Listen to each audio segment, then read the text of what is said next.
แจ้งการเขื่อนไฟฟ้าเชลนองหนึ่งจะเริ่มปล่อยน้ำวันที่22ตุลา2025เพื่อเกี่ยมรับมือพายุเฟิงเซินห้องว่าการแขวงสวรรณเขตออกแจ้งการวันที่21ตุลา2025เรื่องการปล่อยน้ำผ่านประตูน้ำล้นของเขื่อนไฟฟ้าเชลนองหนึ่งว่าปัจจุบันเขื่อนไฟฟ้าเชลนองหนึ่งระดับน้ำหน้าอ่างเก็บน้ำของเขื่อน UTEL 215.0 เมตรสูงกว่าระดับหน้าน้ำทะเลปริมาณน้ำไหลเข้าอ่างแมน150 เมตรก้อนต่อวินาทีตามการคาดคะเนในวันที่23หาวันที่27ตุลา2025ผลกระทบจากพายุอยู่ทะเลจีนใต้คาดคะเนว่าจะมีปริมาณน้ำไหลเข้าอ่างประมาณ 3,500 เมตรก้อนต่อวินาที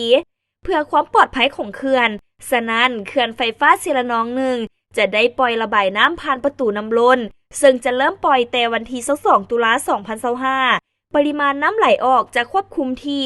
500 เมตรก้อนต่อวินาที3,000 เมตรก้อนต่อวินาทีลงมาโดยจะรักษาระดับน้ำในอ่างบ่ให้สูงเกิน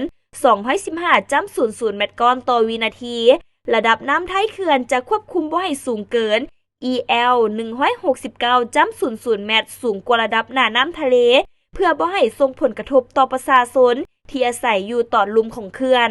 ฉะนั้นจึงแจ้งการมายังบรรดาท่านคณะคุ้มครองภัยพิบัติขั้นเมืองแจ้งเตือนอำนาจการปกครองบ้านและพ่อแม่ประชาชนรับทราบและเกี่ยมความพร้อมรับมือกับผลกระทบที่อาจจะเกิดขึ้น